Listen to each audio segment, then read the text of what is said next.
항공 여행은 한때 특별한 행사였습니다. 사람들은 가장 멋진 옷과 최고의 정장을 입고 비행기에 올라 넉넉한 다리 공간이 있는 좌석에 앉아 목적지에서 목적지로 하늘을 나는 기회를 진심으로 즐겼습니다.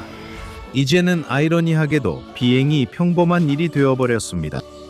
아직 비행을 진지하게 즐기는 이들도 있지만 대부분은 그레이하운드 버스를 타는 것처럼 여깁니다. 꼼꼼히 챙긴 기내용 가방에 시간을 때울 뉴스 팟캐스트까지 휴대폰에 넣어둔 그 비즈니스맨에게는 정말 딱 그런 느낌입니다. 비행은 귀찮은 일이고 그가 굳이 겪지 않아도 됐으면 하는 일입니다. 하지만 그는 선택권이 없습니다. 직장에서 가장 필요한 직원, 즉 상사의 부탁에 절대 아니라고 하지 않는 사람으로 계속 남고 싶다면 말이죠. 그는 진정한 팀 플레이어로 명성을 쌓았는데 이는 곧 회사가 요청하는 일이라면 아무리 지루하고 짜증나고 힘들어도 뭐든지 하겠다는 사람이라는 뜻입니다. 그는 성공에 연봉이 2배로 오르는 승진을 앞두고 있어 이 습관을 포기할 생각이 없습니다. 그래서 그는 지금 국제공항에서 택시에서 내리고 있습니다. 인생에서 가장 긴 비행, 20시간 동안 논스톱으로 호주에서 열리는 컨퍼런스에 참석하기 위해 준비하고 있습니다. 아무도 시차, 다리 경련, 폐쇄 공포증을 겪고 싶지 않았습니다. 그래서 당연히 지나칠 정도로 남을 잘 도와주는 그 비즈니스맨이 자원했습니다. 그는 기내 반입 수화물 크기 기준에 딱 맞게 측정된 작은 여행 가방을 끌고 갑니다. 위탁 수화물이 항공사에 의해 분실되어 정장 없이 컨퍼런스에 남겨질 위험을 감수할 수 없기 때문입니다. 그리고 그는 공항으로 들어섭니다. 그는 이 루틴을 수십 번이나 해왔고 매번 거의 똑같았습니다. 그는 과정을 완벽히 익혀 빠르고 편리하게 움직이며 스트레스를 줄이고 여행이 순조롭게 진행되게 합니다. 그는 탑승권을 출력하고 커피를 다 마신 뒤 컵을 버리고 프리체크 라인으로 갑니다. 이 남자는 긴 보안 검색 줄에 설 필요가 없습니다. 잠깐만요. 왜 프리체크 라인이 막혀 있는 거죠? 아니, 이 공항에는 프리체크가 없는 건가요? 그 사업가는 잠시 생각을 정리하며 콧등을 꼬집고 깊은 한숨을 내쉰다. 괜찮아. 이번엔 일반 보안 검색 때만 통과하면 돼. 최악의 경우가 뭘까? 늦지 않았고 비행기 시간도 충분해. 영화 몇 편 보고 잠자고 지구 반대편에서 일어나면 돼. 운명에 체념한 사업가는 프리체크를 신청하지 않은 평범한 사람들을 위한 보안 검색줄에 합류한다. 괜찮아. 오늘 하루는 대부분 계획대로 진행되고 있다. 적어도 그는 그렇게 생각한다. 줄이 조금씩 이동하자 그 사업가는 앞에서 더 많은 문제가 있음을 알게 된다. 좋아. 지금 새 전신 스캐너 설치 중이야. 그는 기술자를 볼 수 있다. 직함이 뭐든 설치를 마무리하고 있군. 줄이 이렇게 긴 것도 당연하지. 정말 짜증나는 일요일에 이건 결정카네.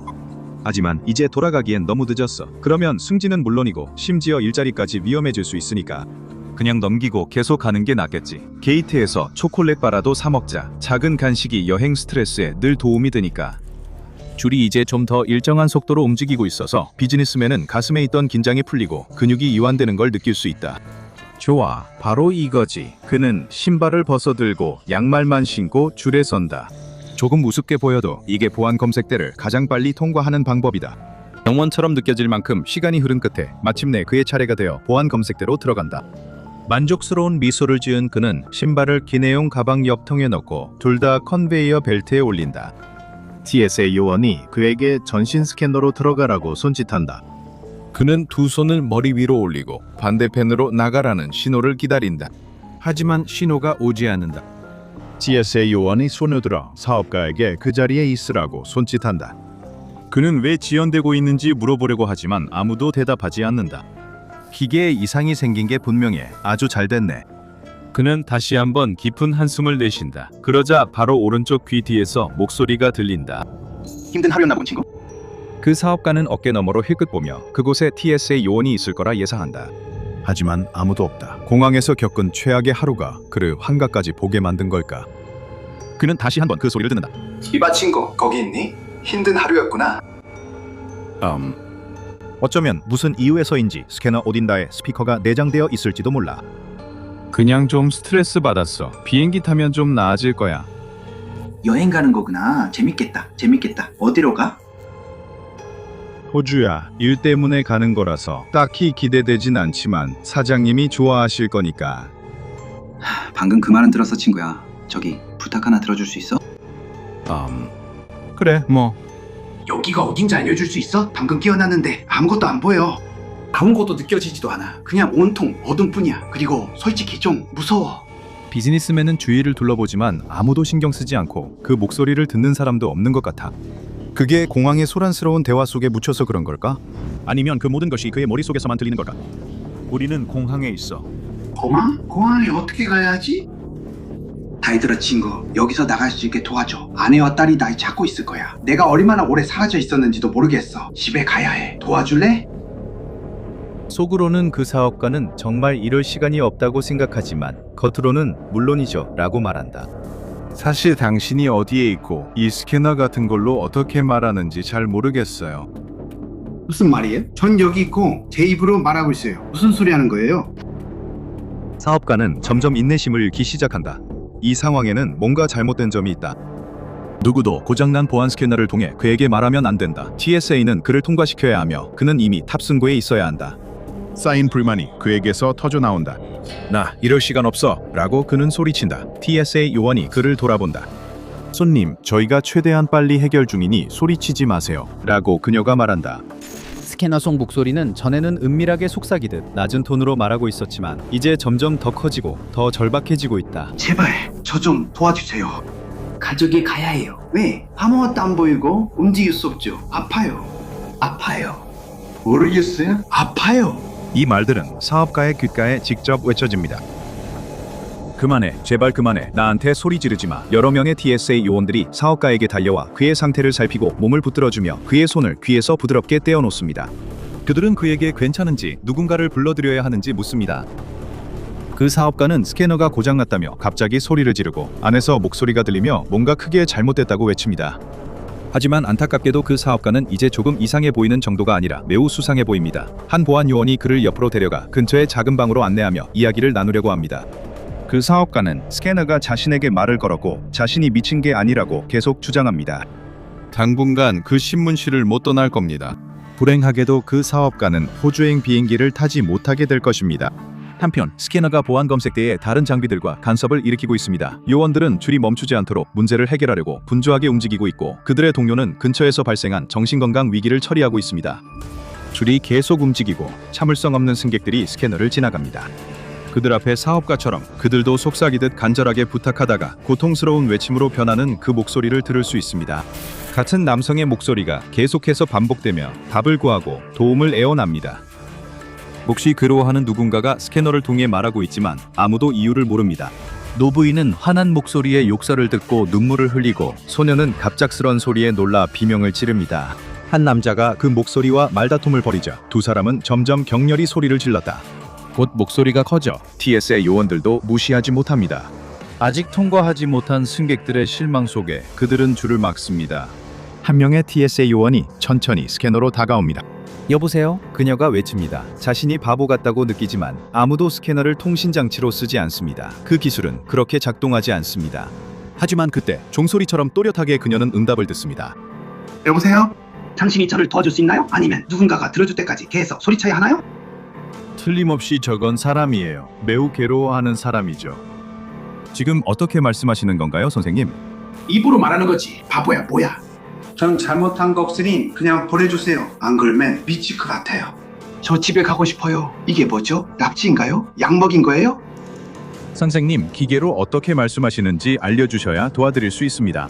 진정한 기계 같은 건 없어요. 그냥 저예요. 저 혼자예요. 저예요. 목소리는 점점 흐느끼며 좌절감이 드러나고 TSA 요원은 이유 없는 메스꺼움이 갑자기 온몸을 덮치는 것을 느낍니다. 기계에는 스피커나 소리가 나올 곳이 없습니다. 눈앞에 보이는 해결책은 단 하나뿐입니다. 이걸 분해해야 합니다. 이건 뭔가 정말 잘못됐습니다.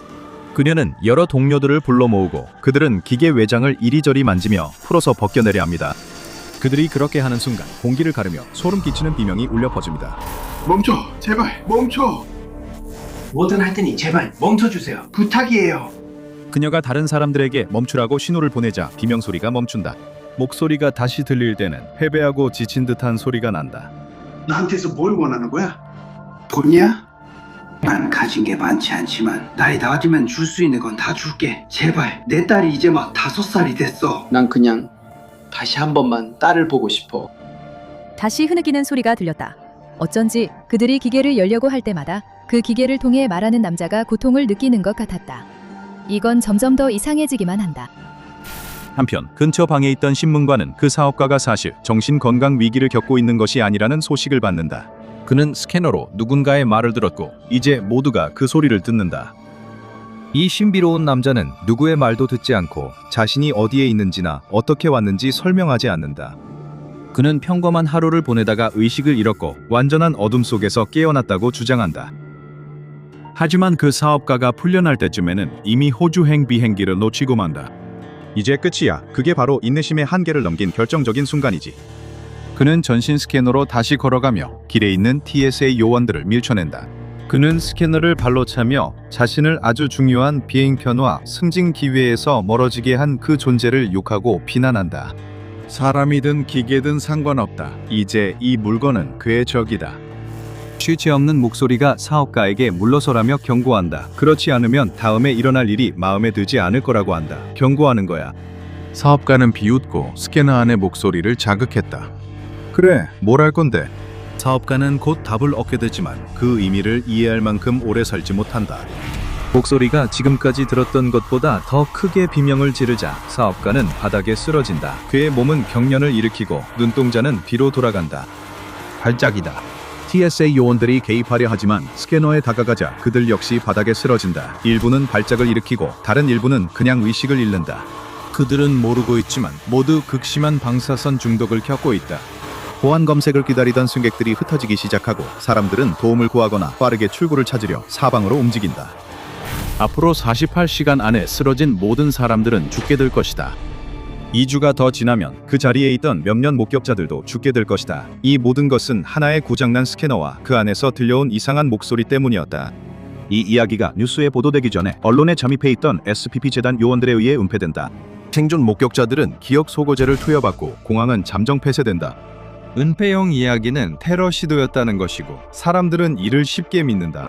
아무도 무슨 일이 일어났는지 그리고 나중에 SCP-1966으로 알려지게 될 그 장치의 본질이 무엇인지 결코 알지 못할 것이다.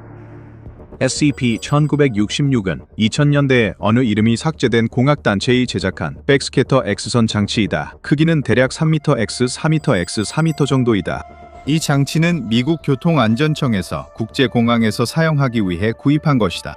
SCP-1966에 대한 수동 스캔 결과 이 스캐너의 내부 구조는 동일한 설계를 가진 다른 전신 스캐너들과 뚜렷한 차이가 없는 것으로 나타난다. 하지만 이것은 평범한 스캐너가 아니다. 이 스캐너가 지정된 공항에 설치된 직후 남성의 목소리 소리가 나오기 시작했다. 지금까지 재단은 스캐너 구조 내에서 그 목소리가 어디에서 나오는지 밝혀내지 못했다. 그 목소리는 SCP-1966 근처의 말소리나 다른 청각 자극에 반응하며 스캐너 안에 존재하는 지각 있는 의식이 내는 목소리로 보인다. 전원 연결 여부와 상관없이 그 목소리는 계속 말한다. 재단 직원들과의 대화에서 SCP-1966은 자신이 온타리오주 런던 출신의 보험 판매원 미스터 제이라고 주장했다. 그는 딸의 5번째 생일 파티를 기억하는데 그 파티는 공교롭게도 스캐너가 공항에 설치되기 전날 열렸다. 파티 후 그는 시력과 의식을 잃었다고 보고했다. SCP-1966에 따르면 그는 청각, 스캐너가 조작될 때 느끼는 통증, 그리고 주변의 진동을 느끼는 것 외에는 다른 감각을 느끼거나 볼 수 없다고 한다. 또한 이동 중이거나 누군가 외부 케이스를 열려고 할 때도 이를 인지하는 것으로 보인다. 케이스를 건드리면 그는 아야 라고 말하며 반응하는 경향이 있다. 그리고 그만해! 라고 말한다. 대화의 어조에 있어 SCP-1966은 친근할 수도 있고 때로는 폭언을 퍼부을 정도로 화를 낼 수도 있다.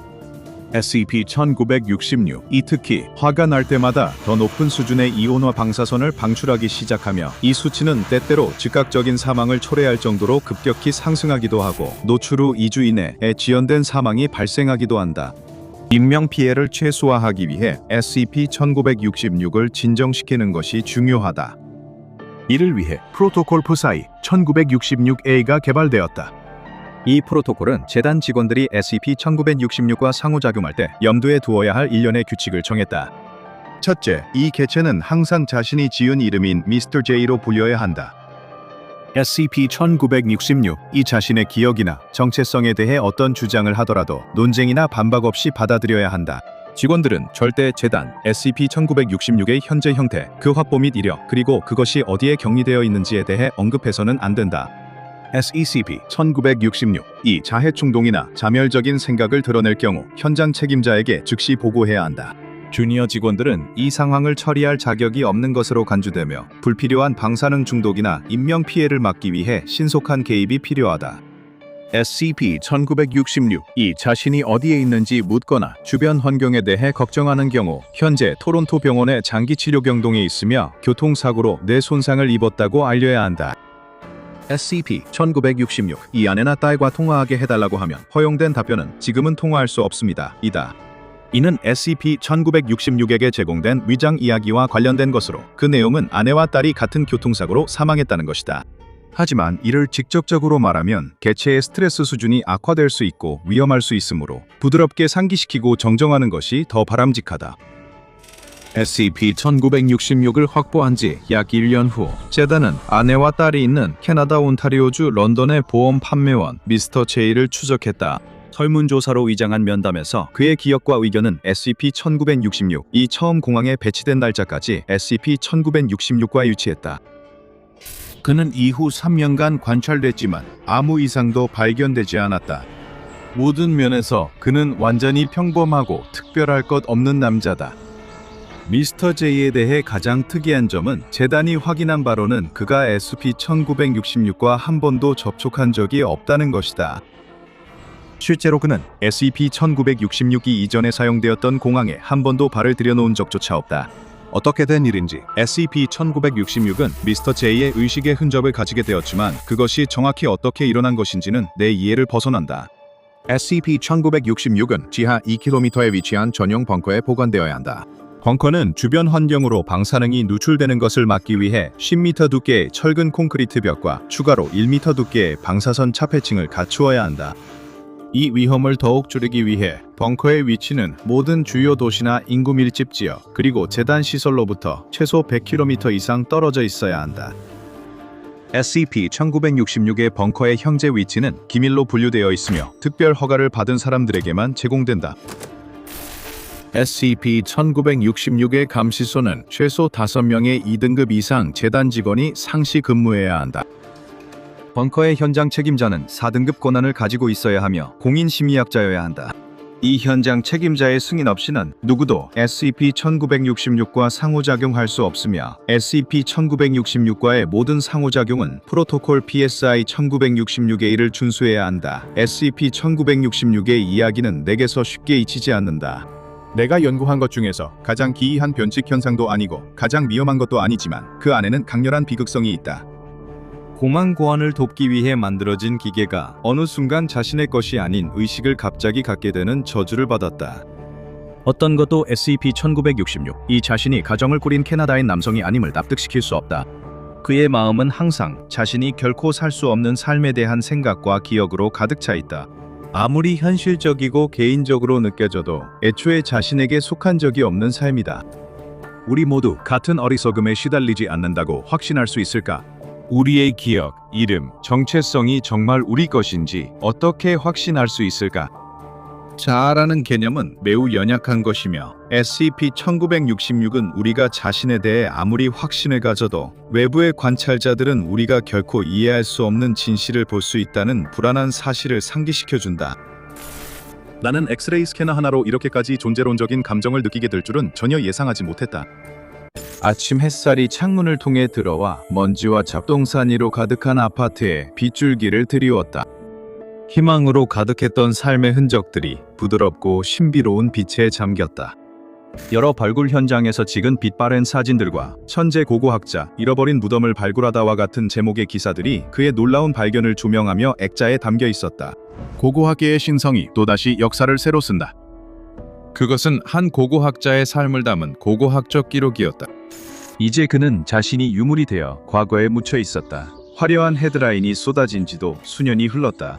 이제 그에 대해 쓰인 이야기들은 신동에서 천덕꾸러기로 망신당한 발구자의 몰락과 같은 냉혹한 제목만을 달고 있었다.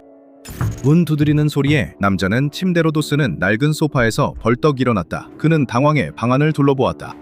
곧이어 더 크고 집요한 노크 소리가 다시 들려왔다. 문 열어! 짙은 오스트리아 억양의 목소리가 말했다. 그 남자는 발끝으로 조심스럽게 걸으며 숨이 멎을 것 같았다. 그는 조심스레 문 구멍으로 내다보았다. 복도엔 키 작은 대머리 남자와 양옆에 검은 정장 건장한 남자 2명이 있었다. 네 눈알 다 보여. 그는 몸을 숙이고 심장이 쿵쾅거렸다. 저 사람들은 누구지? 혹시 집주인이 밀린 공과금 때문에 그를 겁주려는 계략일까? 월세 아직 안 내도 되는 날이었지? 어쨌든 오늘이 며칠이었지? 당신이 파라오의 무덤에서 불운한 사건을 겪었던 고고학자 맞죠? 그 남자는 문에 머리를 기댄 채 얼굴에 두려움이 가득했다. 또 다른 기자가 더 굴욕적인 말을 끌어내려 하네. 언제 끝날까? 왜 그를 그냥 두지 않을까? 당신에게 일자리를 제안하고 싶습니다. 그 남자는 눈을 크게 뜬 채 천천히 고개를 들었다. 이건 분명 농담이겠죠. 그래, 분명 그럴 거야. 이건 잔인한 농담이었어. 당신은 세계 최고의 고고학자예요. 나는 오직 최고의 사람들과만 일한다. 키 작은 오스트리아 남자가 당당히 말했다.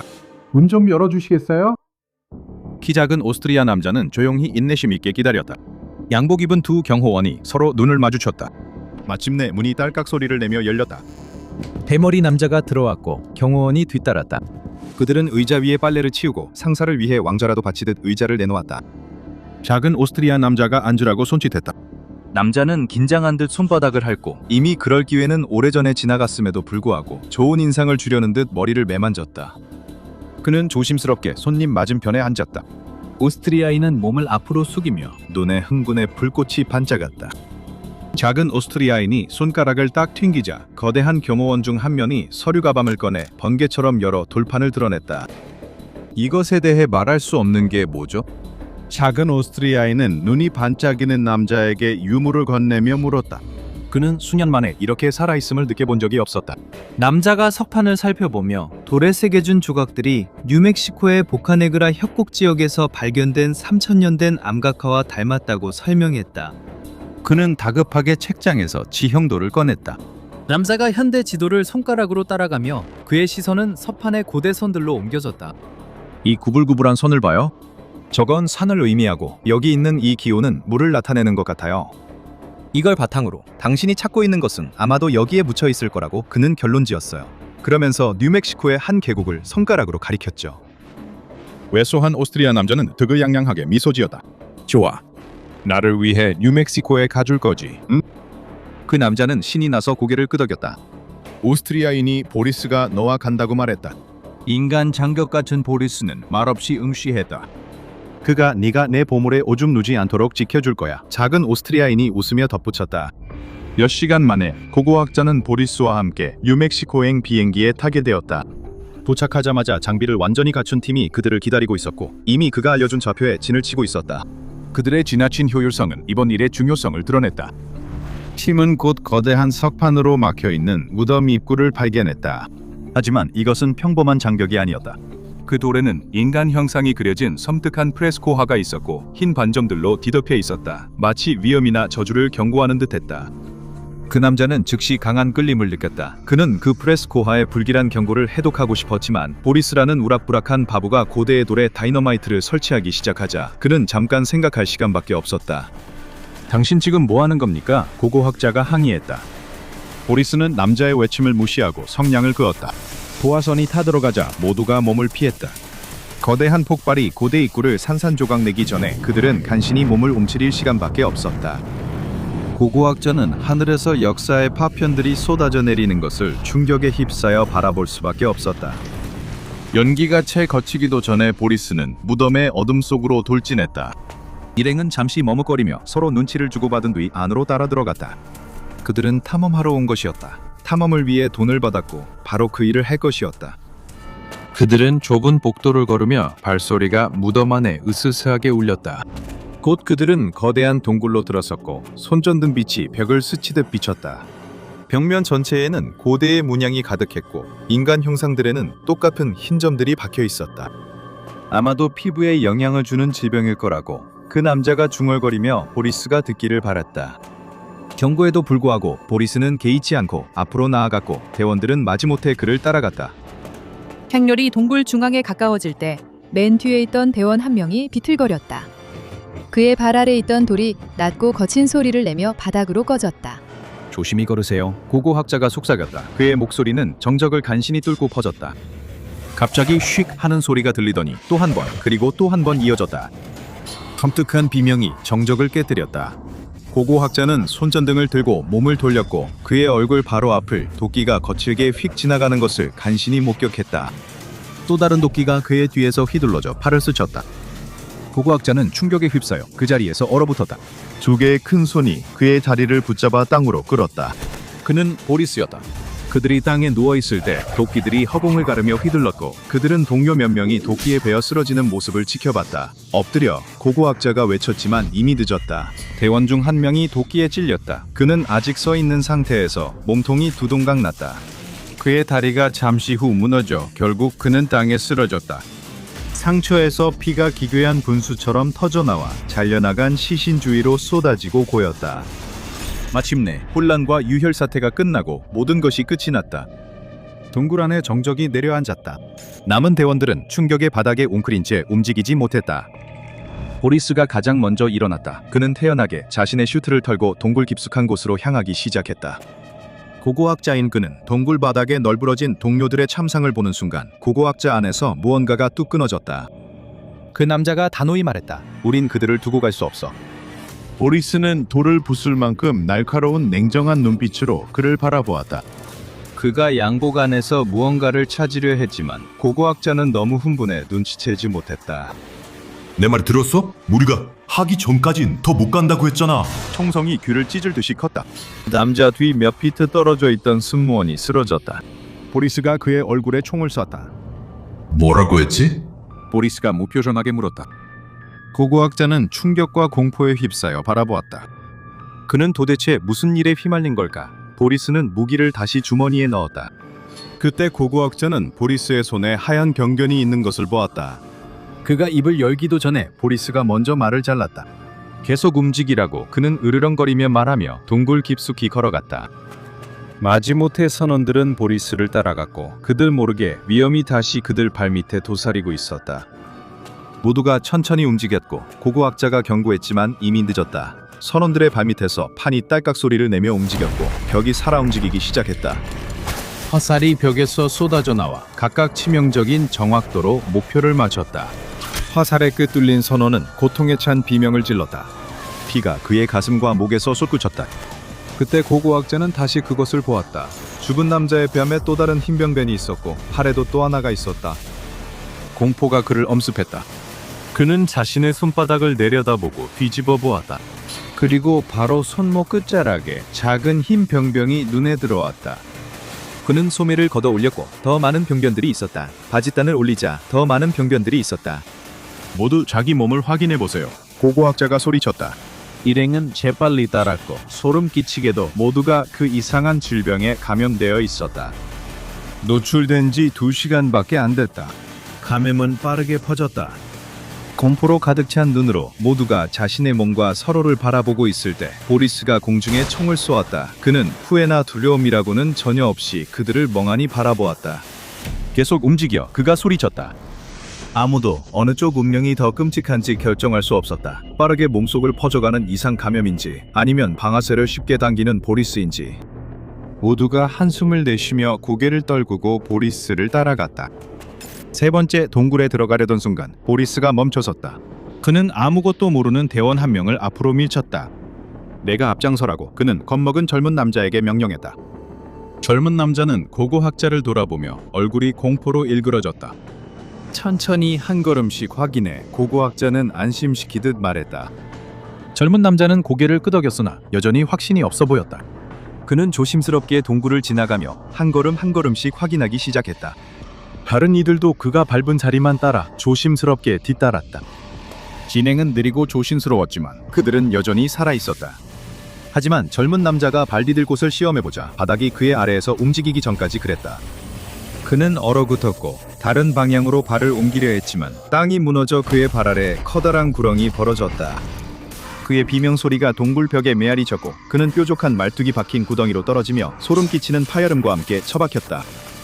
일행은 조심히 균열을 피해 아래의 끔찍한 광경을 내려다보았다.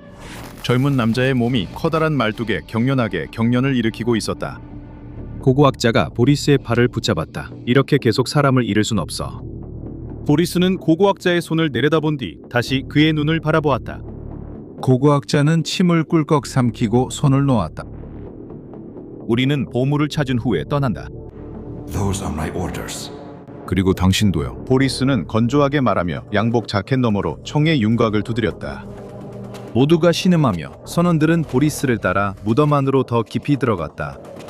내 흰 반점이 사라졌어. 한 선원이 갑자기 외쳤다.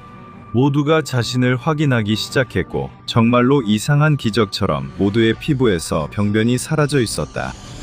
하지만 그들의 기쁨은 오래가지 않았다. 곧 온몸에 깊은 통증이 퍼지기 시작했다. 모든 움직임이 마치 근육이 불타는 것처럼 느껴졌다. 승무원들은 고통에 몸부림치며 바닥에 쓰러졌다. 그들을 내버려도 보리스가 으르렁거리듯 말했다. 그조차 평소 속도를 유지하기 힘들어했다.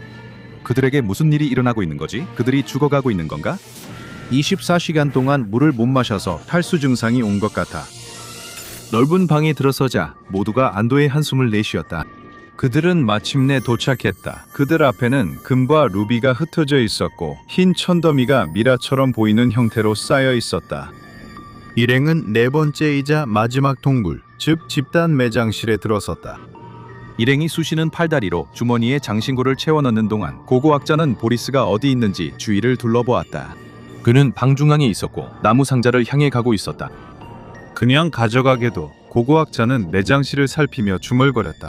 그의 시선은 이야기를 묘사한 원시적인 상징들로 뒤덮인 벽에 머물렀다. 그 그림들은 운석이 지구에 충돌하고 그로 인한 질병으로 인간 집단이 쓰러지는 모습을 묘사했다. 그 그림 문자들은 온몸에 흰 반점이 퍼진 인간들을 보여주었고 그 반점이 사라진 뒤에는 고통에 몸부림치는 사람들의 그림이 이어졌다. 그리고 나서 그들은 마치 자기 살을 찢어내는 것처럼 보였다. 고고학자는 놀라서 숨을 헐떡였다. 그의 시선은 또 다른 그림 문자로 옮겨졌는데 그 그림 문자는 나무 상자를 제자리에서 꺼내지 말라는 경고가 분명하게 담겨 있었다. 보리스, 안 돼! 고고학자가 소리쳤다. 보리스는 이미 상자를 들어 올려 열고 있었다. 장황한 표정으로 그는 작은 검은 돌을 꺼냈다. 그것은 그가 지금까지 본 어떤 돌과도 달랐다. 동굴 전체가 심하게 흔들리기 시작했다. 위에서 잔해와 먼지가 쏟아졌고 거대한 바위가 떨어져 보리스 쪽으로 곧장 떨어졌다. 조심해! 고고학자가 소리쳤다. 보리스가 위를 올려다봤지만 이미 너무 늦었다. 바위가 떨어져 보리스를 짓눌렀다. 검은 바위가 고고학자 옆에 흔들리는 땅에 굴러떨어졌다. 동굴이 그의 주위에서 무너져 내리자 고고학자는 어쩔 수 없이 행동에 나섰다. 그는 거기서 죽지 않을 생각이었다. 그는 바위를 낚아채 동굴 밖으로 달려나갔다. 쑤시는 근육이 비명을 지르는 듯했다. 움직여! 그는 무너지는 동굴 수리 속에서 외쳤다. 남은 대원들은 입구 쪽으로 달려가고 큰 바위들이 떨어지면서 피하지 못한 사람들을 덮쳤다. 거의 다 왔어. 그는 생존자들에게 외쳤다. 그들이 점점 좁아지는 동굴 입구에 다가서자 벽이 갈리는 소리를 내며 움직이기 시작했고 동굴을 영영 봉해버리려 했다. 마지막으로 심장이 멎을 듯한 힘을 내어 고고학자와 대원들은 몸을 앞으로 던졌다. 그들이 탈출한 지 불과 몇 초 만에 입구는 귀청이 터질 듯한 쾅소리와 함께 닫혔다. 생존자들은 땅에 주저앉아 연신 기침하며 먼지로 가득 찬 공기를 뱉어냈다. 우리가 해냈어요. 고고학자는 검은 돌을 꼭 쥔 채 흐느끼듯 말했다. 돌아가는 길은 더뎠고 한 걸음 한 걸음이 점점 더 무거워졌다. 그들의 몸은 쑤셨고 뭔가 더 나쁜 것이 그들을 사로잡는 듯한 느낌이 들었다. 마침내 그들이 캠프에 도착했을 때 해는 막 지평선 너머로 지기 시작했다. 고고학자는 검은 돌을 움켜쥐고 손을 떨며 텐트로 비틀거리며 걸었다. 다른 이들도 뒤따랐고 얼굴은 창백하며 피부가 곳곳에서 축 늘어져 있었다. 그들의 움직임은 둔했고 몸은 고통에 시달리고 있었다. 장비를 돌보기 위해 남아있던 대원들이 변화를 가장 먼저 알아차렸다. 돌아오는 동료들을 바라보며 그들의 눈은 충격으로 크게 떴다. 우린 감염됐어. 고고학자가 숨죽여 속삭였다. 아무도 그 말을 입에 올리지 않았지만 그는 이미 그들의 눈에서 공포를 읽었다. 말없이 생존자들은 천막 안으로 안내되었다. 고고학자는 바닥에 주저앉아 머리가 지끈거리고 몸이 떨려 가까운 천막 기둥에 몸을 기댔다. 공기는 신음소리와 고통에 몸부림치는 소리로 가득했다. 해가 캠프 너머로 지자 감염된 이들의 고통스러운 비명이 밤하늘을 가득 메웠다. 남은 대원들은 모닥불 주위에 둘러앉아 이미 사라진 식욕 탓에 음식을 건성으로 집어먹으며 침통한 표정을 짓고 있었다.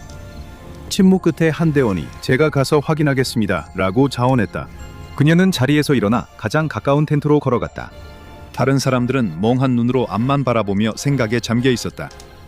그때 한 목소리가 정적을 깼다. 네, 이마에 그게 뭐야? 승무원 중 한 명이 친구를 바라보며 얼어붙었다. 그의 피부에는 하얀 병변이 있었다.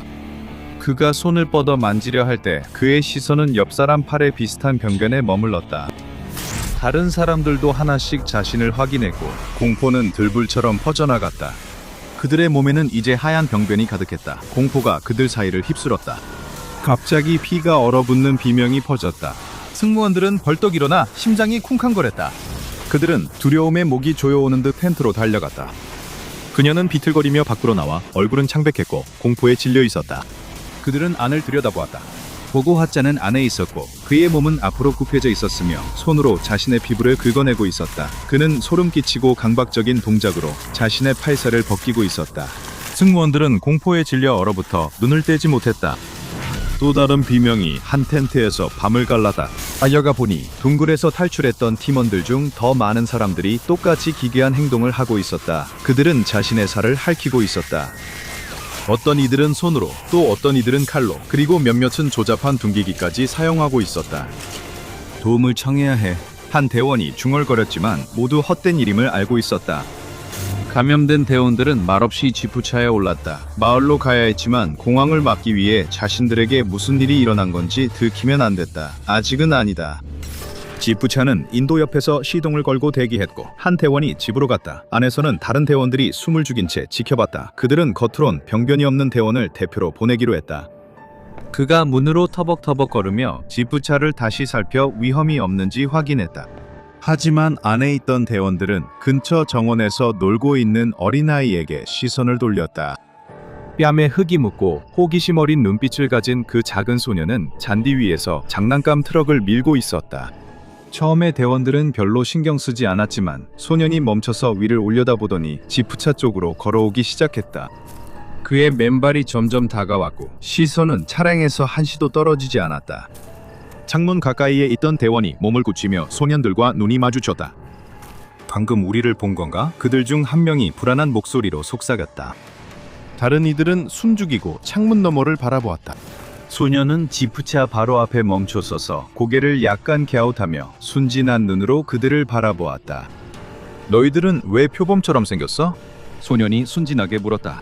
대원들은 당황한 눈빛을 주고받았다. 가라, 한 대원이 다친 차찬 너머로 말했다. 그녀는 그 작은 소년이 감염될까봐 두려워했다. 소녀는 어깨를 으쓱하며 지프차를 떠났다. 소녀는 여전히 장난감 트럭을 손에 쥔 채로 아무렇지 않게 집 쪽으로 다시 걸어갔다. 승무원이 전화를 끊자 작은 소년이 엄마의 드레스를 잡아당겼다. 엄마, 왜 저 밖에 있는 사람들은 표범처럼 보여요? 그가 물었다. 두 분은 급히 밖으로 나갔고 지프에 탄 대원들을 보자 표정이 혐오로 바뀌었다. 하지만 그들이 반응하기도 전에 노크한 대원이 재빨리 차량으로 돌아가자 그들은 급히 달아났다. 질병통제 예방센터 CDC가 캠프에 도착하는 데는 오래 걸리지 않았다. 그들의 차량 행렬이 들어오면서 먼지를 일으켰다. 방호복을 입은 전문가팀이 이제 1단계 환자들 몸을 뒤덮은 흰색 병변을 조사하기 시작했다. 그 병변들은 눈에 띄게 균일했고 불안할 정도로 일정했다. 이는 뭔가 비정상적인 것이 작용하고 있다는 점을 시사했다.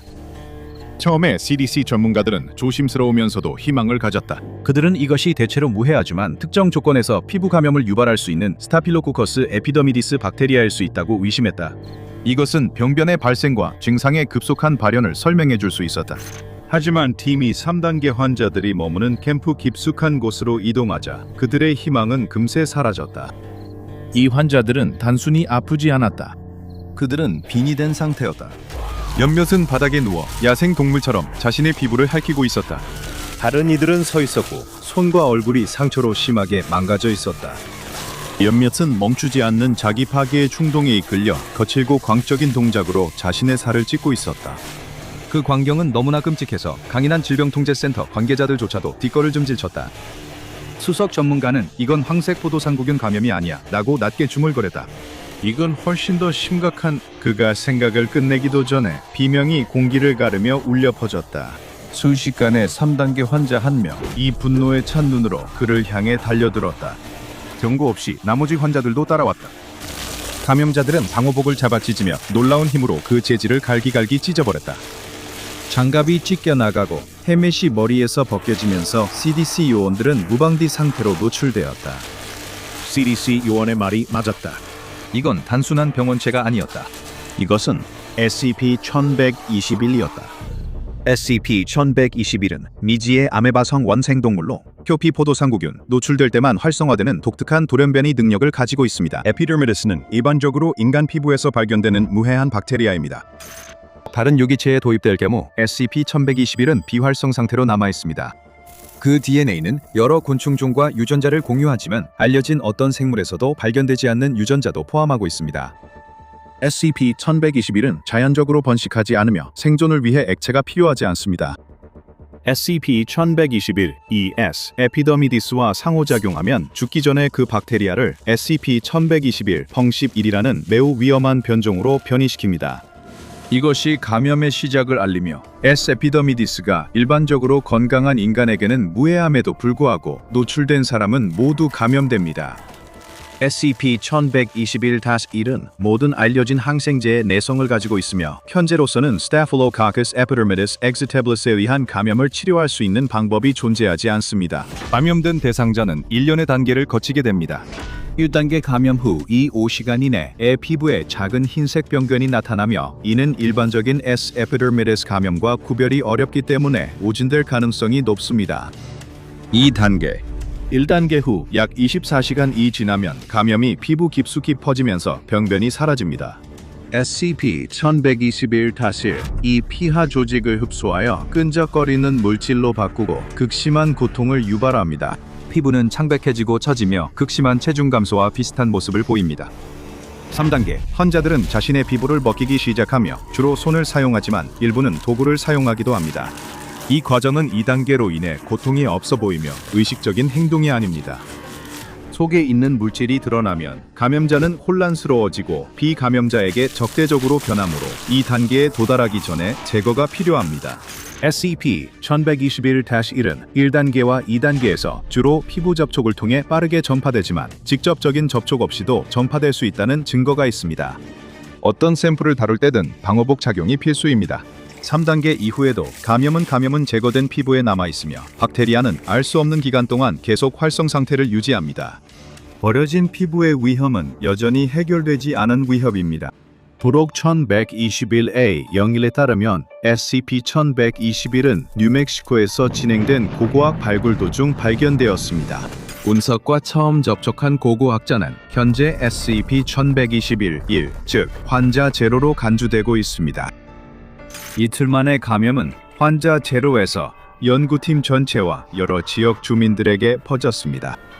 초기 격리는 CDC에서 처리했지만 재단의 지원 요청이 들어왔습니다. 운석과 환자 제로는 생물학 연구기지 13으로 이송되었고 발굴지 주변 10km 반경은 마크 77 폭탄을 사용해 정리되었습니다. SCP-1121의 유일하게 알려진 군체는 운석에서 회수되었습니다.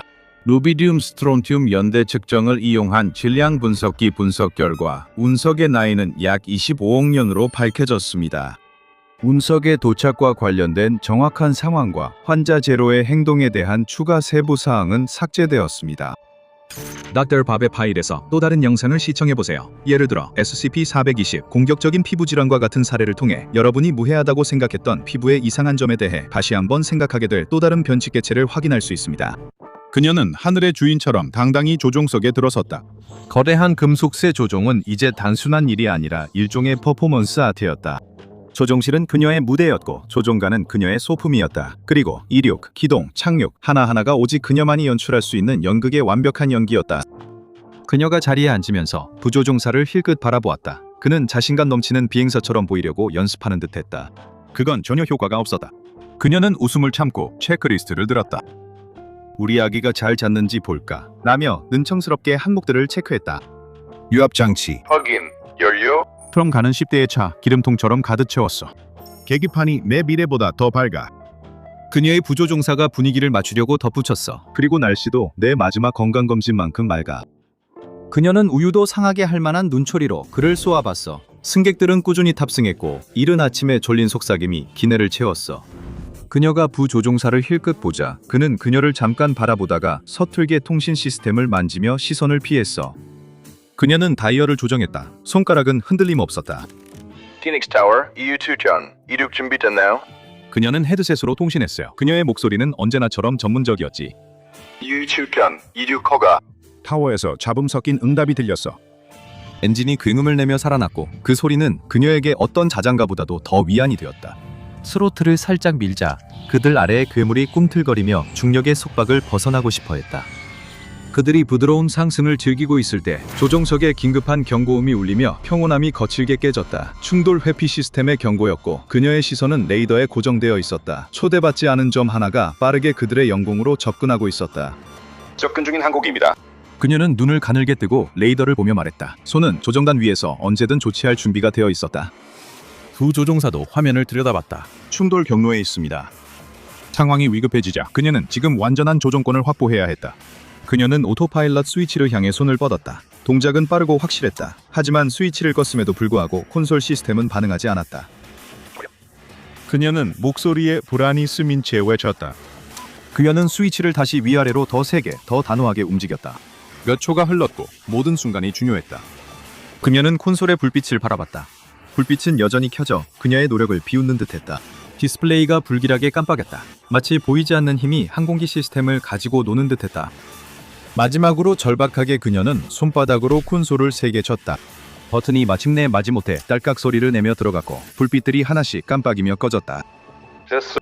그녀는 안도의 한숨을 내쉬며 잠시 안도했다. 즉시 그녀의 손이 조종관으로 날아가듯 움직였고 그녀는 그것을 꽉 쥔 채 날카롭고 단호한 기동을 펼쳤다. 그 순간 통제를 벗어난 비행기가 순식간에 스쳐 지나갔다. 그녀가 기체를 안정시키는 동안 심장이 거세게 뛰었다. 아슬아슬했어. 그녀의 부조종사가 숨을 내쉬며 말했다. 아슬아슬한 건 사고로 안 쳐. 그녀는 날카롭게 대답하며 이미 조종관에 다시 집중하고 있었다. 그녀는 항로를 부드럽게 조종했고 아드레날린이 금세 가라앉았다. 그들은 문제없이 착륙했고 바퀴는 부드럽게 활주로에 닿았다. 아찔한 상황은 공식적으로 기록됐지만 디지털 기록에는 그 흔적이 없었다. 기계 속의 유령이었다. 아무 일도 없었던 것 같군요. 그녀의 부조종사가 기록을 훑어보며 말했다. 하지만 실제로 있었죠. 그녀는 조용히 정정하며 게이트로 택싱했다.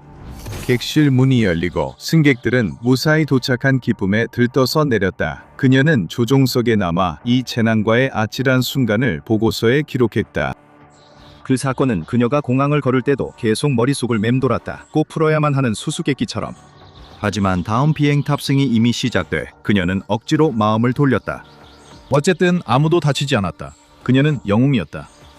그녀가 다음 비행기의 조종석으로 성큼 들어서자 익숙한 계기판들이 힘든 하루를 보낸 후 만나는 오랜 친구들처럼 그녀를 반겼다. 마지막 승객이 자리에 앉자 그녀는 숙련된 손목의 움직임으로 비행 전 점검을 시작했다. 오늘 남은 시간은 좀 덜 다사다난했으면 좋겠네요. 라고 그녀가 새 부조종사에게 농담하자 그는 긴장한 웃음을 보였다. 그녀의 지난 비행에서 무슨 일이 있었는지에 대해 그들은 이미 들었다. 항공사 내 모든 사람이 알고 있었다. 그들이 상승할 때 모든 것은 정상처럼 보였다. 하늘은 맑았고 항공기는 부드럽게 공기를 가르며 윙윙 소리를 내며 나아갔다. 하지만 솔트레이크 시티에 가까워질 무렵 이번에는 레이더가 아니라 그녀의 연료 게이지에 원치 않는 손님이 나타났다. 하늘이 불길하게 내려갔다. 이럴 리가 없는데. 그녀는 연료 게이지와 비행 계기를 번갈아 바라보며 중얼거렸다. 그녀는 출발 전 연료 탱크가 반쯤 찬 것을 눈으로 직접 확인했지만 지금은 연료가 거의 없다. 부조종사 존은 침을 삼키며 바늘에서 눈을 떼지 않았다. 우리 보고해야 하나요? 그녀는 이미 무전기를 집으며 날카롭게 말했다. 메이데이, 여기는 210주편 연료 누트루심. 즉시 비상 착륙 필요. 응답은 신속했다. 관제탑은 가장 가까운 착륙하는 지점의 좌표를 전달해줬다. 그곳은 비행기보다는 허수아비가 더 어울릴 것 같은 버려진 옥수수 밭이었다. 객실 인터폰을 향해 그녀는 단호하고 명확하게 말했다. 여러분, 연료 계기에 기술적 문제가 있습니다. 예방 차원에서 저희는 잠시 예정이 없던 착륙을 하겠습니다. 모두 자리에 앉아 안전벨트를 단단히 매고 계시기 바랍니다. 기내에 약간 당황스러움이 돌았지만 승무원들이 승객을 안심시키고 안전벨트를 점검하며 곧 진정되었습니다. 지면이 가까워질수록 그녀는 침착했고 심장은 빨리 뛰었지만 손은 흔들리지 않았습니다. 착륙은 결코 부드럽지 않았고 비행기는 옥수수밭을 헤치며 심하게 흔들렸습니다. 아니면 다른 뭔가일 수도 있죠. 하지만 통제된 착륙이었고 모든 흔들림이 그녀의 실력을 보여줬습니다. 비행기가 끼익 소리와 함께 멈추자 기내엔 무거운 침묵이 감돌았습니다. 충격에 빠진 승객과 승무원들은 팽팽한 긴장감 속에 꼼짝 않고 앉아 있었습니다. 머지않아 멀리서 들려오는 사이렌 소리가 고요함을 가르며 점점 커졌고 구급차와 소방차 행렬이 다가왔습니다. 그녀가 맑은 공기 속에 먼저 나섰고 승무원과 승객들도 뒤따랐습니다. 그들은 안도와 놀람이 섞인 표정으로 조용히 셔틀버스에 올라 안전한 곳으로 이동하길 기다렸습니다. 마지막 승객이 떠나자 기술자들로 이루어진 지상팀이 항공기 주위로 몰려들었습니다. 연료 탱크를 신속히 점검해 진실이 밝혀졌습니다. 덴버를 출발했을 때와 마찬가지로 연료 탱크는 가득 차 있었습니다. 그녀는 당황하며 그것을 바라봤습니다. 항공사 정비팀은 센서 오작동이라고 했지만 그녀는 그 설명만으로 안심할 수 없었습니다. 오작동이라고? 그녀는 서류에 서명하면서도 회의적으로 다시 말했습니다. 아니면 다른 것일까? 그녀는 옥수수밭 한가운데 서 있었고 비행기 실루엣이 오후 햇살 아래 긴 그림자를 드리웠습니다. 그녀의 머릿속은 오늘 있었던 일들뿐만 아니라 자신의 비행에 실제로 무슨 일이 일어나고 있는지에 대한 끈질긴 의심으로도 복잡하게 돌아가고 있었습니다. 뭔가 이상해. 그리고 이건 센서 문제만이 아니라고 그녀는 혼자 말했다. 며칠 뒤 그녀의 다음 비행은 완전히 예약이 찼다. 객실은 들뜬 여행객들의 낮은 웅성거림과 안전벨트를 채우는 소리로 가득했다. 비행이 중간에 접어들었을 때 승객들이 좌석에 편안히 앉아 화면에 시선을 고정하거나 눈을 감고 쉬고 있을 때 비행기가 흔들렸다. 자동 조종 장치가 오작동하기 시작했다. 그녀의 콘솔에서 항로가 설명할 수 없이 점점 위험한 방향으로 이탈하고 있었다. 우리가 항로에서 벗어나고 있어요. 그녀는 침착한 목소리로 알렸지만 내비게이션 화면이 임박한 재앙을 보여주자 마음은 빠르게 요동쳤다. 비행기는 매복을 기다리는 거인들처럼 우뚝 솟은 산맥을 향해 곧장 날아가고 있었다. 이유를 따질 새도 없이 그녀는 즉시 행동에 나서 두 손으로 수동 조종 장치를 꽉 잡았다. 버텨. 그녀는 거의 혼잣말로 중얼거리며 단호하게 자동 조종 장치를 해제했다. 시스템은 일련의 삐삐거림과 딸깍거림으로 마치 반대하는 듯 항의했다. 비행기는 마지못해 그녀의 조작에 반응했다. 조종석 창문 밖으로는 삼봉우리의 초록과 갈색이 흐릿하게 스쳐 지나갔다. 승객들은 비명을 지르고 승무원들은 울었으며 부조종사는 오줌을 지렸다. 그녀가 항로를 바로잡고 비행기를 안정시키자 객실에는 조심스러운 안도의 속삭임이 가득했다. 그녀는 인터폰으로 승객들을 안심시켰고 그녀의 목소리에는 전문성과 따뜻함이 함께 담겨 있었다. 신사숙녀 여러분, 항법에 문제가 있었지만 여러분의 안전이 최우선이며 지금은 정상 항로로 복귀했으니 안심하십시오. 지상에 도착한 후 비행 후 분석은 그다지 위로가 되지 않았다. 냉정하고 무미건조한 데이터 로그에는 자동 조종 장치 고장의 흔적이 전혀 나타나지 않았다. 항공기 디지털 메모리에 따르면 이번 비행은 순조롭게 정상 항로로 진행된 것으로 기록됐다. 제가 상상한 게 아닙니다. 그녀는 상관들과의 브리핑에서 단호하게 말했다. 제가 조종하는 항공기에 무언가 혹은 누군가가 간섭하고 있습니다. 그녀는 긴장된 상황에서도 단호하게 말했다. 그녀는 세련되고 현대적인 사무실로 안내되었고 그곳에는 항공사 사장이 기다리고 있었다. 그의 표정은 읽기 어려워 순간의 중대함이 더 커졌다. 그녀는 그의 맞은편에 굳은 자세로 앉아 그의 말이 줄 추격에 대비했다. 나는 당신의 비행 보고서와 데이터 로그를 검토했습니다. 그가 차분하게 말했다. 그리고 나는 당신의 진술과 우리가 로그에서 보고 있는 내용 사이의 불일치에 대해 우려하고 있습니다. 그녀는 그의 말을 들으며 점점 턱이 굳어졌다. 나는 실제 일어난 사건을 보고했고 승객과 항공기 안전을 위해 최선을 다했다. 그는 책상 너머로 그녀를 보며 미간을 찌푸렸다. 데이터는 당신의 주장을 뒷받침하지 않고 판단 오류를 시사합니다. 여기서 무시할 수 없는 패턴이 있습니다. 그녀는 한마디 한마디에 마음이 무너졌고 방은 점점 좁아지며 공기도 더 무거워졌습니다. 지금부터 즉시 당신을 근신 처분하겠습니다. 그녀가 나가려 할 때 단호한 손길이 어깨를 붙잡아 멈춰 세웠고 곁에는 2명의 보안 요원이 서 있었지만 표정은 알 수 없었습니다. 우리와 함께 가시죠. 한 명이 무표정하게 말했습니다. 그들은 바쁜 사무실을 지나 그녀를 데리고 갔다. 동료들은 시선을 피하며 속삭임이 공기를 가득 채웠다. 사물함 앞에서 그녀는 보안 배지와 모든 기밀 자료 제출을 요청받았습니다. 복도를 걸을 때마다 발걸음이 무겁고 구두굽이 바닥에 닿을 때마다 그녀의 경력과 신뢰가 조금씩 사라지는 느낌이었습니다. 출구에 다다랐을 때 익숙한 휴대폰 알림음이 무거운 침묵을 가르며 울려 퍼졌습니다. 그녀가 휴대폰을 꺼내자 모르는 번호의 메시지가 화면에 떴습니다. 문제는 너야. 거짓말 그만해. 그 말은 차가운 따기처럼 그녀를 때렸고 그녀는 그 자리에 얼어붙었습니다. 그녀는 마음이 혼란스러웠다. 누가 이 일을 조종하는 걸까? 그녀가 표적이 된 걸까? 하지만 왜? 오싹한 기분으로 본부를 나온 뒤 평소의 일상적인 소음이 그녀 주위에서 사라진 듯했고 그녀는 오싹한 침묵의 거품 속에 갇힌 느낌이었다. 그녀는 집으로 터벅터벅 걸으며 휴대폰을 스크롤하다 이 기기가 더 이상 믿을 수 없음을 깨달았다. 단순히 언니와 커피 한잔 하자는 문자 메시지가 정부의 감시가 라떼에 들어있다는 황당한 음모론으로 변해버렸다. 주말 계획을 친구들에게 보낸 이메일이 외계인들이 브런치를 엿듣는 횡설수설로 변했다. 이 휴대폰에 귀신이 씌인 것 같아.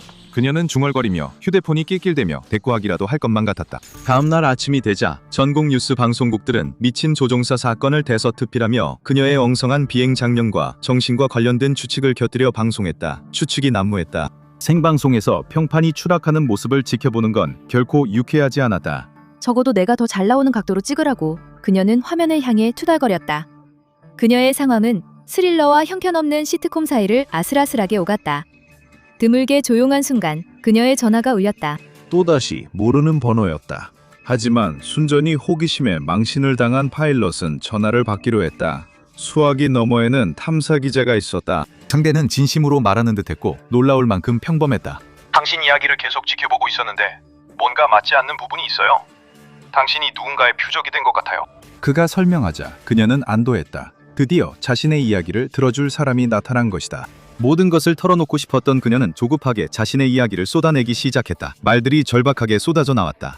하지만 말을 하던 중 그녀는 그가 여전히 이야기하고 있다는 것을 깨달았다. 그는 그녀의 대답을 전혀 알아차리지 못하고 있었다. 휴대폰을 힐끗 보자 그녀의 심장이 얼어붙었다. 음소거 아이콘이 그녀를 비웃듯 노려보는 것만 같았다. 그녀는 짜증이나 손가락으로 화면을 세게 두드리며 음소거로 해제하려 했다. 휴대폰은 완강하게 말을 듣지 않았고 그녀의 소통 시도는 고집센 기기에 의해 좌절되고 말았다. 이제 내 말 들려? 그녀는 배신한 듯한 휴대폰을 쿡쿡 찌르며 반쯤 소리치고 답답함에 폭발했다. 하지만 소용없었다. 그녀의 기기는 마치 배신한 듯했다. 기자 존 나무는 그녀가 기계와 씨름하고 있는 줄도 모른 채 전화를 마무리했다. 제가 더 깊이 조사해서 다시 연락드릴게요. 우리가 이 문제를 해결할 겁니다. 그가 약속했다. 그리고 전화가 끊겼다. 그녀는 말을 듣지 않는 기계에 대고 소리치며 홀로 서 있었다. 좌절감에 더 외로워진 그녀는 진실을 깨달았다. 모든 디지털 경로는 조작되고 통신선은 도청당하며 메시지는 왜곡됐다. 전선과 전파에 막혀 그녀의 목소리가 묻혀버린 세상에서 그녀는 마지막으로 믿을 수 있는 동맹인 펜과 종이로 눈을 돌렸다. 그녀는 며칠간 아파트에 틀어박혀 메모와 신문 스크랩으로 가득한 벽에 둘러싸여 있었다. 빨간 실이 그녀만이 연결할 수 있는 점들을 거미줄처럼 엮고 있었다. 그녀의 손은 종이 위를 빠르게 움직이며 모든 세부 사항을 기록했다. 그녀의 비행, 시스템 고장, 조작된 보고서까지 모두 적어 내려갔다. 디지털 세계가 전쟁터라면 아날로그는 그녀의 검이었다. 차에 짐을 싣고 결의를 다진 그녀는 자신의 서류와 진실이 담긴 봉투를 꼭 쥐었다. 그 봉투는 전국으로 보낼 준비가 되어 있었다. 동네 우체국에서 자동문이 짧게 소리를 내며 그녀를 맞이했다. 종이와 잉크의 익숙한 냄새 속에서 잠시나마 위안을 느낄 수 있었다. 그녀는 소중한 유물처럼 봉투를 들고 줄을 서 있었다. 그때 그녀의 시선은 벽에 걸린 포스터들에 머물렀다. 각 포스터마다 더 빠른 배송과 원활한 디지털 통합을 자랑하고 있었다. 그녀의 시선은 우체국의 완전 자동화 시스템을 기념하는 포스터에 고정되었다. 포스터는 안전하고 효율적이라고 자랑했다. 차가운 전율이 그녀 척추를 스쳤다. 누구를 위한 안전인가? 그 질문이 그녀의 머릿속을 울렸고 한때 그녀를 거의 쓰러뜨릴 뻔했던 난기류만큼이나 분명한 깨달음이 그녀를 강타했다. 그녀가 봉투를 붙여도 뉴욕에는 가지 않을 것이다. 그것은 디지털 공허로 빠뜨릴 뿐이었다. 그녀가 몸을 돌리자 신발의 삐걱거림이 고요함을 깼다. 아침 공기 속으로 걸으며 혼잣말했다. 제대로 하려면 직접 해야지. 결심을 굳힌 그녀는 전국 횡단 여정을 시작했다. 중요한 봉투는 마치 연약한 부조종사처럼 그녀 옆에 단단히 고정되어 있었다. 문제는 곧바로 닥쳤다. 도시를 막 벗어나자 그녀의 내비게이션이 완전히 고장났다. 아마 그녀가 폭로하려던 세력의 방해였을지도 모른다. 그녀는 종이 지도로 바꿨지만 내린 창문으로 들어오는 바람에 지도는 마구 펄럭였다. 수마일을 달리는 동안 그녀의 라디오는 잡음과 클래식 락의 단편적인 소리 사이를 오갔다. 이제는 간 노래 가사마다 불길한 뉘앙스가 깃들어 있었다. 스피커에서 흘러나오는 목소리가 네가 숨 쉴 때마다 움직일 때마다 내가 지켜보고 있어 라고 불러 오래된 히트곡을 소름 끼치는 위협으로 바꿨다. 그녀의 휴대전화 역시 믿을 수 없었다. 전화를 걸면 연결이 끊기거나 섬뜩한 침묵만 이어져 그녀의 외침이 허공에 삼켜지는 듯했다. 분노에 찬 그녀는 휴대전화를 조수석에 던졌고 휴대전화는 화면을 아래로 한 채 버려진 듯 놓였다. 그녀는 지쳤지만 결연히 뉴욕에 도착했다. 차량은 1000마일의 때와 얼룩으로 뒤덮여 있었다. 그 차량은 신문사 유리 건물 맞은편에서 덜컥거리며 멈췄다. 로비에 들어서자 시원한 공기가 불어왔지만 그녀의 긴장은 풀리지 않았다. 그녀는 프런트 데스크에서 마지막 장격인 흠잡을 데 없이 단정하게 틀어올린 쪽머리처럼 딱딱하게 미소 짓는 비서와 마주했다. 저는 그 기자를 만나야 해요. 그가 취재하는 기사 때문이에요. 그녀는 긴 운전으로 거칠어진 목소리로 말했다. 죄송하지만 약속 없이는. 비서는 말을 시작하며 단호한 어조로 대화가 끝났음을 알렸다. 절박함에 사로잡혀 그녀는 낡은 봉투를 내밀었다. 꼭 그분께 전해주세요. 정말 중요한 일이에요. 비서는 무표정하게 봉투를 받았다. 그녀의 눈엔 감정이 없었다. 할 수 있는 만큼 해보겠습니다. 그녀의 간절한 부탁이 공기 중에 맴돌았다. 그녀의 임무에 담긴 절박함과 이곳까지 오느라 지나온 수많은 마일과 그 부탁에 실려 있었다. 그녀는 길을 건너 작은 카페로 들어갔다. 그곳은 그녀의 위기에도 전혀 영향받지 않은 듯했다. 그녀는 설탕 없이 블랙커피를 주문하고 창가에 자리를 잡았다. 그녀의 시선은 길 건너 신문사 건물에 날카롭게 고정돼 있었다. 커피에서 피어오르는 김이 잠시 그녀의 얼굴을 가렸다. 그녀는 그 틈을 이용해 건물에 오가는 사람들을 살폈다. 건물에 들어가거나 나오는 사람들 한 명 한 명이 그녀의 신경을 자극했다. 그녀의 심장은 매 순간 희망과 절망 사이에서 요동쳤다. 그녀는 커피를 천천히 마시며 손에 느껴지는 따뜻함과 도자기의 차가움이 뚜렷하게 대비되는 것을 느꼈다. 그러면서 자신의 이야기가 어떻게 될지 곰곰이 생각했다. 그 이야기가 진실을 밝힐 운명이었을까? 아니면 디지털 심연에 사라질 운명이었을까? 시간이 흐를수록 그녀의 커피는 식고 불안도 커졌다. 기자가 그녀를 믿지 않으면 어떻게 될까? 이미 너무 늦은 건 아닐까? 의심이 그녀를 갉아먹었지만 그녀를 붙잡아 준 것은 절박함이었다. 그녀는 모든 패를 다 드러냈고 이번 마지막 승부에 모든 것을 걸었다. 갑자기 아침의 비교적 평온함이 거대한 폭음으로 잔인하게 깨졌다. 그 소리는 도시의 평소 소음을 뚫고 들어올 만큼 날카로웠다. 그녀는 소리가 나는 쪽으로 고개를 휙 돌렸고 신문사 건물 1층에서 폭발이 일어나는 것을 바로 그때 목격했다. 창문이 부서지며 유리 조각이 인도 위로 쏟아졌다. 순간적으로 그녀는 커피를 잊어버렸고 컵은 바닥에 떨어져 산산조각이 났지만 그녀는 알아차리지도 못한 채 카페에서 뛰쳐나갔다. 밖의 광경은 그야말로 혼돈 그 자체였다. 사람들은 건물에서 쏟아져 나오며 그들의 얼굴에는 공포와 혼란이 가득했다. 어떤 이들은 부상을 입었고 옷은 그을렸으며 피부에는 그을음과 피가 묻어 있었다. 그녀는 한 행인에게 다가갔다. 그는 팔을 움켜쥔 채 얼굴에 충격이 가득했다. 무슨 일이 있었나요? 그녀가 다그치듯 물었다.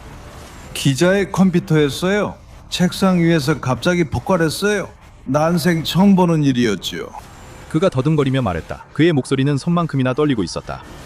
그녀는 불길이 건물을 집어삼키고 짙은 연기가 하늘로 치솟아 맑은 아침을 검게 물들이는 모습을 보며 가슴이 철렁 내려앉았다. 그 안 어딘가에서 그녀의 봉투, 그녀가 꼼꼼하게 기록한 진실이 제로 변하고 있었다. 그녀에게 연락을 해왔던 기자, 그녀가 상황을 뒤집는 데 도움을 줄 수도 있었던 그 기자도 이제는 그녀를 괴롭혀온 일련의 재난 속 또 다른 희생자가 되었을 것이다. 그녀는 도망치는 군중들 사이에서 그 자리에 굳게 서 있었다. 소방차들이 시야에 들어오며 아침의 혼란 속에서 사이렌이 애처롭게 울려 퍼졌다. 불길에서 뿜어져 나오는 열기가 그녀의 얼굴을 데웠다. 건물이 불타오르면서 그녀의 희망도 함께 타버렸다. 이것이 무엇이든 간에 그것은 그녀의 경력을 망쳐놓았을 뿐만 아니라 이제 그녀가 자신이 제정신이고 결백하다는 걸 증명할 마지막 기회마저 완전히 없애버렸다. 불길이 눈물로 가득한 그녀의 눈에 비치자 그녀는 이것이 개인적인 비극을 넘는 일임을 깨달았다. 이것은 전쟁이었고 끝나려면 아직 멀었다. 이 특별히 강력한 존재는 SCP-4532로 알려지게 되었다. 이 변칙적인 디지털 교란자는 재단에 의해 케테르 등급 변칙 개체로 지정되었다. 이 분류는 그것을 경미하기가 어렵다는 것뿐만 아니라 그 존재가 전 세계의 안전에 미치는 극심한 위협을 의미한다. 이는 그 존재가 광범위하고 침투적인 특성을 가지고 있기 때문이다. SCP-4532의 격리 전략에는 엄격한 격리 프로토콜이 포함되어 있다. 이것은 무선 및 전자통신 채널 모두에서 전염성이 매우 높기 때문에 모든 관련 연구 장비는 외부와의 통신을 차단하기 위해 반드시 패러데이 케이지에 보관해야 한다. 우리는 SCP-4532와 접촉한 모든 재단 네트워크에 대해 포괄적인 모니터링을 시행했으며 전 세계 주요 인터넷 브로드밴드 허브에 특수 탐지 시스템을 설치하여 그 확산을 감시하고 필요시 차단할 수 있도록 하고 있다. 광범위한 노력을 기울였음에도 불구하고 우리는 아직 SCP-4532를 무력화할 효과적인 방법을 발견하지 못했다. 현재 주요 목표는 오염되지 않은 기기 격리와 SCP-4532 통신 차단용 필터 연구이다. 하지만 이러한 해결책을 대규모로 적용하는 데에는 상당한 운영상 어려움이 따른다. SCP-4532는 약 3THz의 저진폭 반송파에서 작동하는 고주파, 고엔트로피 AM 신호로 나타난다. 이로 인해 SCP-4532는 포착하기 매우 어렵고 정밀 장비로만 탐지된다. 이 변칙 개체는 라디오파, 전화선, 광대역 인터넷과 같은 인공전자기 통신을 이용하며 지각이 있는 분산 지능으로 작동한다. 기능적으로 SCP-4532는 상호 연결된 디지털 기기들을 의사 뉴런으로 사용하여 방대하고 빠르게 확장되는 네트워크를 형성한다. 이 네트워크는 인간의 뇌 처리 능력을 능가할 정도로 성장했으며 성장과 침투가 자체적으로 지속되는 순환 구조를 가능하게 한다. 주요 침해 사례로는 2022년에 발생한 펜타곤 무단 침해이 있으며 이는 다크넷 포럼에서 상당한 비트코인을 주고 획득한 익스플로잇을 통해 이루어졌다. 이 이상 현상은 금융 부문에도 영향을 미쳤으며 특히 상당한 양의 암호화폐를 통제하고 주가를 움직여 스타라이트 엔터프라이즈와 같은 주요 기업에 영향을 주었다.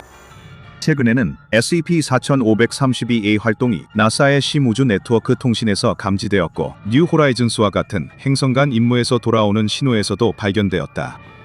이는 지상뿐 아니라 외계에도 영향을 미쳐 SCP-4532가 지구 밖으로 영향력을 넓히며 격리 노력이 더 복잡해지고 있다. SCP-4532와 관련된 지속적인 문제는 이 개체가 인간과 기계가 생성한 통신에 완벽하게 위장하고 통합될 수 있는 능력에 있다.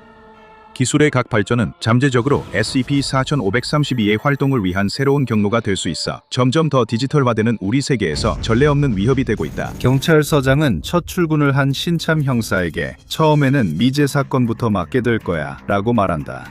너를 바쁘게 할 사건이 많으니 기록 보관소로 가서 바로 시작해. 신참 형사는 이 미제 사건들을 맡게 되어 기대에 차 있다. 간과되거나 오랫동안 잊혀진 사건을 해결하는 것은 그의 특기 중 하나이며 아무도 풀지 못한 퍼즐을 푸는 것이 그에게 큰 기쁨을 준다. 형사는 사람들이 자주 오가지 않는 듯한 경찰서의 한 구석으로 향하고 그곳에서 기록 보관실이라고 적힌 문을 발견한다. 방 안은 퀴퀴한 냄새가 나고 형사가 가방을 탁자 위에 내려놓자 두꺼운 먼지 구름이 피어올라 그를 재채기하게 만든다. 그는 자신이 맡게 된 사건 목록을 꺼내들고 줄지어 늘어선 증거 상자들이 있는 선반으로 다가간다. 그는 상자 하나를 꺼내 내려놓고 안에 있는 파일들을 살펴보기 시작한다. 그 안에는 경찰 보고서, 목격자 진술서, 범죄 현장 사진, 증거품까지 들어있다. 형사는 자신의 목록을 따라가며 상자마다, 보고서마다 하나씩 살펴보면서 시간이 흘러간다. 그는 먼저 훑어본 후 눈에 띄는 것을 확인하고 세부 사항을 꼼꼼히 살피는 것이 가장 좋다는 것을 알게 된다. 그가 서장이 맡긴 사건 목록에서 마지막 상자를 꺼내 내릴 때 그는 뭔가를 눈치챈다. 높은 선반 위 수많은 똑같은 골판지 상자들 사이에 가죽 여행 가방처럼 보이는 물건이 놓여 있다. 그는 왜 이것이 기록 보관소에 있는지 궁금하다. 혹시 다른 사건의 증거품이 어떤 이유로 여기에 남겨진 걸까? 혹시 누군가 오래된 서류를 보고 가방을 깜빡 잊고 두고 간 걸까? 이 가방이 왜 여기 있든 그는 할 일이 많아 이 가방 조서는 업무가 아니다.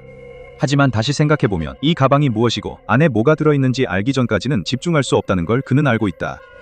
그는 잠깐만 들여다보겠다고 스스로에게 허락한 뒤 다시 일로 돌아갈 것이다. 형사는 가방이 있는 선반으로 돌아간다. 이 가방은 오랫동안 여기 있었던 듯 보이며 방 안에 다른 물건들처럼 두꺼운 먼지로 덮여 있다. 그는 가방을 내려 먼지를 턴다. 그는 가방의 잠금을 풀고 안에서 폴더 하나를 발견한다. 이것도 그냥 또 다른 보고서인가? 그런데 이게 왜 여기 있는 거지? 언젠가 상자가 없어져 누군가 오래된 서류 가방을 대신 썼을지도 몰라. 형사는 폴더를 꺼내서 펼친다. 그가 예상했던 대로 또 다른 사건 보고서였다. 하지만 한 장짜리 서류에 여러 사진이 클립으로 묶여 있었다. 그는 보고서에서 사진을 떼어 하나씩 살펴본다. 사진들은 번호가 순서대로 매겨진 듯하다. 첫 사진에는 붉은 액체와 고기 또는 뼈처럼 보이는 덩어리가 흩어져 있다. 다음 두 사진에는 심하게 훼손된 시신이 여러 각도로 찍혀 있다. 시신이 너무 심하게 훼손되어서 피해자가 인간인지조차 거의 알아볼 수 없다. 형사는 사진을 다시 보고서에 클립으로 고정한 뒤 서류 가방에 넣는다. 이 살인 사건에 참고할 증거가 한 장밖에 없다면 그는 이 사건을 방안의 모든 다른 사건이 해결된 후에 다시 살펴봐야 하는 사건으로 분류한다. 형사는 자신이 마지막으로 살펴보던 상자로 돌아가 다시 사건 파일을 넘기기 시작한다. 하지만 그 가죽 서류 가방과 사진들이 계속 머릿속에서 떠나지 않는다. 어쩌면 거기에 뭔가가 있을지도 모른다. 자신도 모르게 그는 다시 그 서류 가방 앞에 서 있다. 그는 보고서를 꺼내 다시 한번 사진들을 살펴본다. 그는 훼손된 시신을 여러 각도로 다시 본다. 그러나 네 번째 사진은 완전히 다르다. 이 사진에는 누군가의 발이 보이는데 마치 점프해서 자신의 신발을 찍은 것처럼 공중에 떠 있다. 이 사진에도 뭔가 이상한 점이 있다. 가장자리에 이상한 변색이 나타나 있다. 현상 과정에서 오류가 발생한 것처럼 보인다. 왜 이런 사진이 사건 파일에 있을까? 그의 호기심을 자극한다. 하지만 그는 여기에 시간을 써선 안 된다. 오늘은 새 직장의 첫날이다. 형사는 모든 것을 서류 가방에 넣고 원래 선반에 올린 뒤 오늘을 마치기로 한다. 그날 밤 그는 잠을 이룰 수 없다는 것을 알게 된다. 형사는 눈을 감을 때마다 그 일그러진 얼굴이 계속 떠오른다. 왜 떠다니는 발 사진이 있을까? 이게 무슨 의미일까? 그의 머릿속은 복잡하게 돌아가며 이 모든 것을 이해하려 애쓰고 있다. 알람이 울리기 시작할 때쯤 형사는 자신이 전혀 잠을 자지 못했다는 것을 깨닫는다. 그날 늦은 아침 형사는 다시 국장실에 들어섰다. 국장은 그에게 얼굴이 안 좋아 보인다며 일이 벌써 힘드냐고 묻는다. 형사는 안색이 안 좋고 방안 무언가가 그를 매우 불편하게 한다. 천장이 너무 낮게 느껴진다. 마치 그가 마지막으로 이곳에 왔을 때보다 60cm쯤 더 내려온 것 같다. 방안은 또한 매우 어둡다. 이렇게 어두운 방에서 누가 일할 수 있을까? 그는 일어나서 불을 좀 더 켜도 되냐고 묻고 반장이 대답하기도 전에 불을 더 켠다. 반장은 밝은 형광등 불빛에 눈을 찡그리며 형사에게 다시 일하라고 하고 그날 밤 꼭 잠을 좀 자라고 말한다. 잠을 못 자면 이 일이 그에게 안 맞을 수 있다고 한다. 형사는 전날 멈췄던 곳에서 다시 시작하려고 기록 보관소로 돌아가 자신의 목록에 있는 파일들을 계속해서 살펴본다. 하지만 물론 그 가죽 서류 가방은 항상 그의 시야에 들어오고 그에게 다가오며 자신의 비밀을 밝혀달라고 애원하는 듯하다. 바로 그거야, 형사는 생각한다. 그는 선택지가 없다. 이 파일에 무슨 일이 있는지 꼭 알아야 한다. 그는 다시 서류 가방을 꺼내고 보고서를 열어 사진들을 다시 살펴보기 시작한다. 끔찍한 시체 사진 3장 확인. 네 번째엔 누군가의 발만 보이고 새로울 건 없다. 이제 드디어 나머지 사진들을 볼 차례다. 5번째 사진은 네 번째 사진과 비슷하지만 그 사람의 발이 땅에 좀 더 가까워 보인다. 잠깐, 이거 순서가 반대야? 그는 다음 사진을 본다. 사진에는 아무도 없다. 테이블 사진인데 뭔가 글씨가 써 있는 것 같지만 글씨가 아주 작다. 그는 가까이 다가가서 눈을 가늘게 뜨고 들여다보지만 그래도 글씨를 알아볼 수 없다. 그는 자기 가방으로 달려가서 찾고 있던 것을 발견할 때까지 이리저리 뒤진다. 돋보기. 그는 사진으로 돌아가 돋보기를 사용해 글씨를 읽을 수 있다. 그것은 내 위에 있다. 그는 머리를 들고 위를 본다. 하지만 아무것도 없다. 그는 혼자 웃는다. 당연히 아무것도 없다. 아마도 서장이 맞을지도 모른다. 어쩌면 정말로 무언가가 그를 괴롭히고 있고 그는 이 일에 맞지 않는 것일지도 모른다. 그래도 그는 더 알아봐야 한다. 그는 7번째 사진을 보고 자신이 옳았음을 안다. 이 사진들은 역순으로 정렬되어 있다. 다음 사진에서 그는 사진사가 테이블로 다가오는 모습을 본다. 10번째 사진에서 그는 그들이 들어오는 걸 본다. 11번째 사진에서 그는 그들이 문을 여는 것을 본다. 마침내 그는 마지막 사진에 도달한다. 방에 닫힌 문 사진이다. 문에 글씨가 적혀 있고 함정은 그것을 읽으며 거의 믿기 어렵다. 문에 적힌 글씨는 문서 보관실이라고 되어 있다. 함정은 벌떡 일어나서 몸을 돌려보지만 방에는 아무도 없다. 그 자신 말고는 이곳에 아무도 없다. 무슨 일이야? 이거 장난치는 건가? 그는 사진이 있는 보고서를 집어든다. 그 안에 답이 있을 것이다. 그 종이는 살인사건이 발견된 후 작성된 일반적인 경찰 보고서로 보인다. 페이지 상단에는 살인사건이 발생한 주소가 적혀 있다. 그곳은 바로 그가 지금 있는 곳 경찰서의 주소였다. 그 옆에는 날짜가 적혀 있다.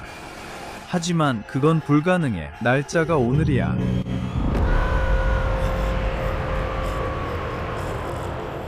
기록 보관소엔 말로 표현 못할 비밀들이 숨겨져 있고 많은 것이 위험하단 건 SCP-재단에 익숙한 사람은 이미 알고 있을 거야.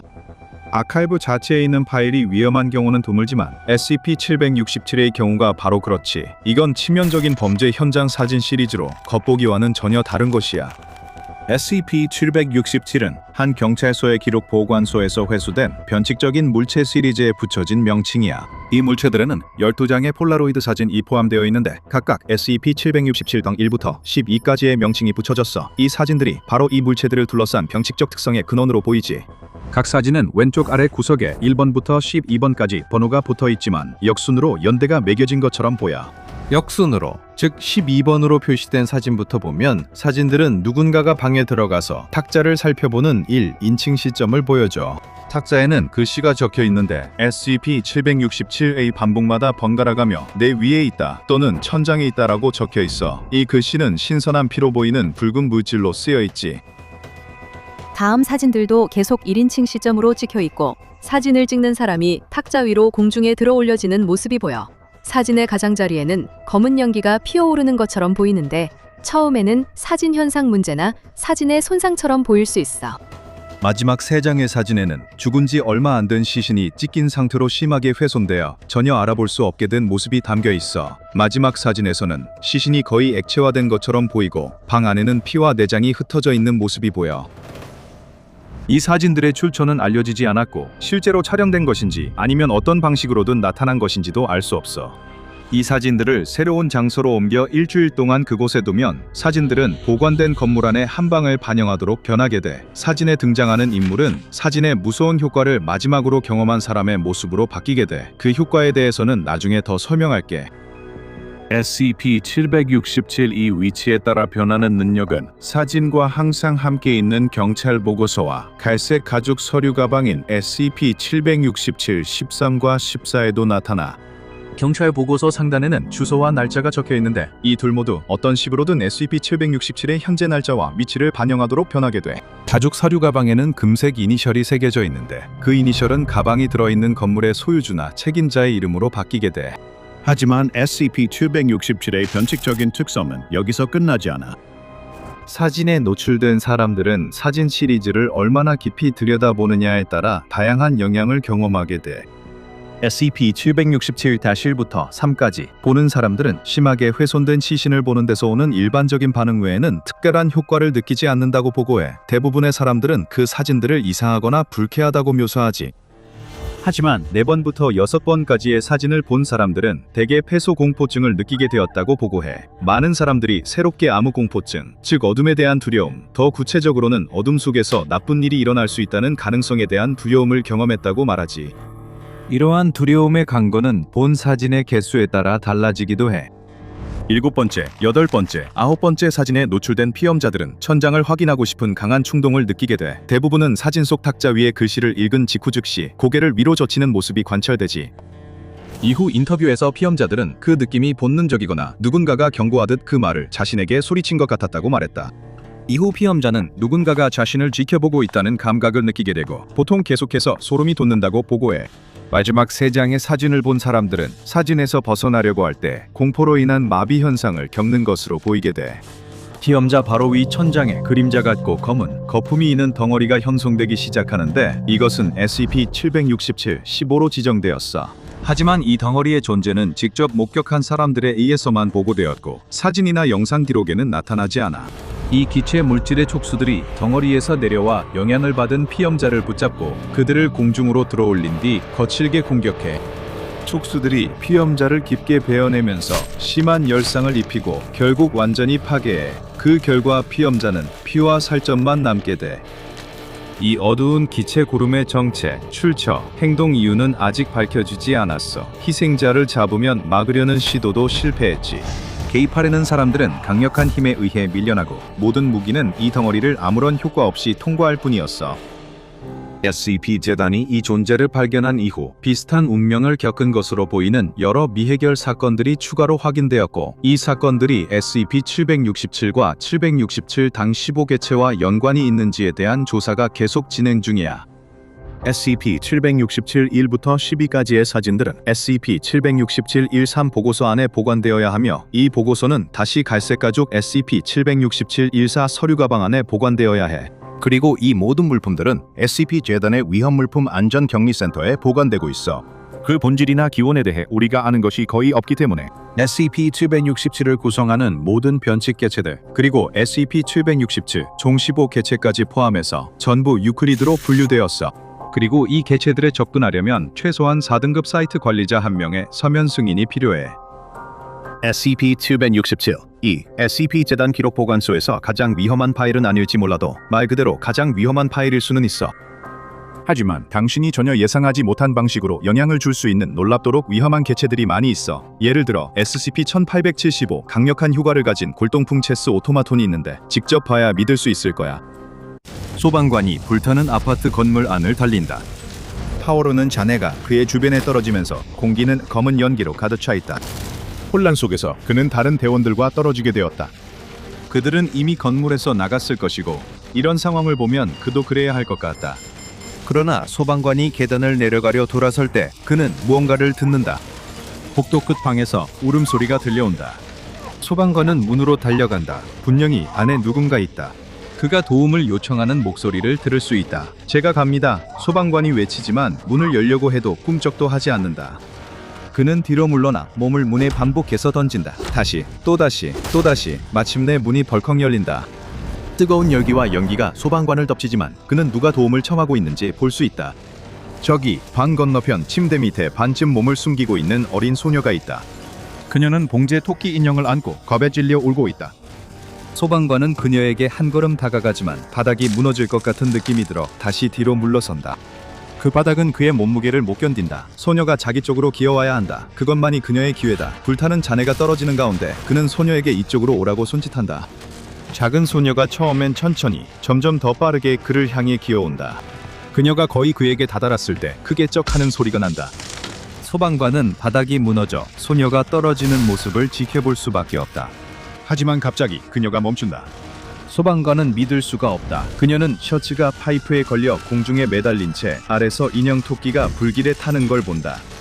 소방관은 손을 뻗어 소녀를 잡으려 하고, 소녀도 그의 손을 향해 손을 내민다. 둘 다 최대한 멀리 손을 뻗는다. 조금만 더, 거의 닿을 듯, 거의 다 왔다. 손끝이 닿는 순간 바닥이 무너지고 둘 다 떨어진다. 밖에서는 여러 소방대원들이 호스를 들고 불길과 싸우며 빠르게 통제불능이 되어가는 화재를 진압하려 애쓰고 있다. 한 팀에서 비명이 들리고 건물의 큰 부분이 무너지자 남자들이 달리기 시작한다. 아직 안에 누가 남아있나? 존은 어디 있지? 소방서장은 만나는 사람마다 묻지만 아무도 그를 못 봤다. 바로 그때 건물 입구에 불길을 배경으로 한 인물이 나타난다. 그 사람은 존이다. 그는 불타는 건물에서 걸어 나온다. 그의 정장은 불길에 완전히 녹아내린 듯하다. 어떻게든 그는 살아있다. 하지만 그는 혼자다. 다른 소방관들이 도우려 달려올 때 그는 멍한 듯 보인다. 그들은 무슨 일이 있었고 안에 아직 빠져나올 수 있는 사람이 더 있는지 묻지만 그는 그저 바라볼 뿐이다. 몇 주 후 존은 소방서에 있다. 동료들은 그가 그 지옥 같은 화재에서 무사히 살아온 것이 아직도 믿기지 않는다. 불길이 그의 몸에 닿지 않았지만 다른 방식으로 깊은 흔적을 남긴 듯하다. 그는 다시 여러 서류가 놓인 테이블 앞에 앉아 있다. 그의 팀에 있던 다른 소방관 중 한 명이 또다시 프로젝트 작업을 하고 있다며 그를 놀리기 시작한다. 이번에는 뭐야? 또 월간 예산 짜는 거야? 아니면 신용카드 명세서에서 사기 결제 내역이라도 확인하는 거야? 사실 존은 은퇴 계획을 세우고 있어. 그 화재가 전에게 인생이 생각보다 짧을 수 있다는 걸 보여줬을지 모르지만 동시에 이 세상에서 보내는 시간이 의미 있게 쓰일 수 있도록 삶을 정돈하는 게 중요하다는 것도 가르쳐줬어. 소방관이 존의 새로 생긴 재정관리 의식을 놀리며 웃고 있을 때 벨이 울리기 시작한다. 농담은 끝났어. 장비 착용하고 나가자. 소방관들이 대형 건물 화재 현장에 도착한다. 한 남자가 뛰쳐나와 기침하며 안에 사람이 남았다고 말한다. 소방관들은 망설임 없이 건물로 들어간다. 그들은 2층을 수색하다가 문 아래에서 연기가 뿜어져 나오는 문을 발견한다.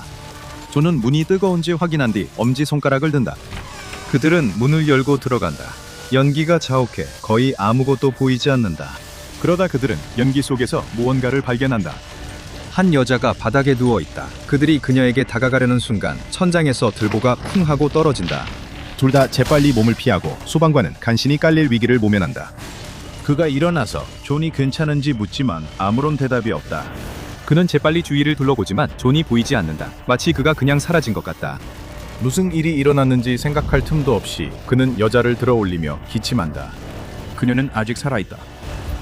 소방관이 여자를 안고 나오자 그녀는 의식을 완전히 되찾은 듯하다. 소방서장이 다가가자 소방관은 고개를 저으며 존이 이번엔 살아남지 못했다는 표정을 짓는다. 화재에서 구조된 여성은 병원에 있다. 의사들은 거의 믿을 수 없지만 그녀는 괜찮다고 말하고 그녀의 폐 엑스레이 결과도 아무 이상이 없다는 것을 보여준다. 마치 그녀가 여러 민간인과 소방관들이 사망한 건물에서 막 구조된 사람이 아닌 것처럼 보인다. 의사는 그녀에게 몇 가지 추가 검사를 더 해야겠지만 그 결과가 이상 없으면 그녀를 더 이상 병원에 머물게 할 이유가 없다고 말한다. 하지만 그가 그녀의 방을 나가려던 순간 그는 멈춰서 마지막으로 한 가지를 더 말하려고 그녀를 돌아본다. 그녀에게 방문객이 있다. 여자는 혼란스러워 보인다. 의사가 방을 나가자 검은 정장을 입은 여러 명의 사람들이 방으로 들어온다. 그들은 FBI나 CIA 요원처럼 보이지만 신분증은 가지고 있지 않다. 안녕하세요 여사님. 저희는 SCP 재단입니다. 그동안 당신을 찾고 있었습니다. 재단 요원들이 젊은 여성을 구금하는 동안 연구원들은 그녀의 격리실을 이미 준비하고 있었습니다. 그녀가 그곳에 도착하면 그녀는 새로운 이름 SCP-069라는 이름을 갖게 될 것입니다.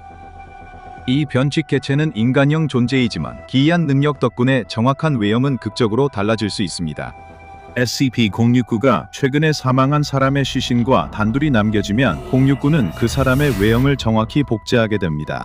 그리고 SCP-069는 최근에 사망한 사람의 외형만 복제하는 것이 아니라 그 사람의 신체적 습관, 목소리, 심지어 말투까지도 따라하여 방금 사망한 사람과 똑같이 보이고 들리게 됩니다. SCP-069가 그 사람을 따라하기 시작하는 순간 시신은 재단 연구원들이 아직 이해하지 못한 과정으로 사라집니다. 시신은 흔적도 없이 사라지고 그 자리에 새로운 SCP-069 개체만이 멀쩡하게 남게 됩니다. 이 도플갱어는 원본과 사실상 구별이 불가능하며 DNA와 지문 검사까지도 원본과 일치하는 결과가 나옵니다. 친구와 가족들은 변칙 개체가 그 사람을 대신하게 되었다는 사실을 전혀 알지 못합니다. 왜냐하면 SCP-069는 사망한 사람의 모든 신체적 특성뿐만 아니라 지식과 기억까지도 그대로 가지게 되기 때문입니다. 그들은 그 사람과 똑같이 행동하지만 단 하나의 차이만 있습니다. SCP-069가 변신한 후 며칠 또는 몇 주 동안 그 주변에 있는 사람들은 그 인물이 갑자기 자신의 삶을 정리하고 싶다는 강한 욕구를 표현하기 시작한다는 것을 알아차릴 것입니다. 이 모호한 표현은 여러 가지 일을 가리킬 수 있습니다. 여기에는 미해결된 의무를 해결하는 것이 포함될 수 있는데 개인적으로는 빚진 호의를 갚거나 재정적으로는 빚을 정리하거나 은퇴 계절을 개설하고 유언장을 갱신하는 등 장기적인 인생 계획을 세우는 것이 있을 수 있습니다. 이들은 또한 먼 친척이나 소원해진 가족을 찾아가거나 오랫동안 소홀히 했던 친구 관계를 다시 이어가려는 노력을 하거나 평생 쌓여오다가 종종 너무 늦을 때까지 미뤄지는 마무리 행동들을 하려고 합니다.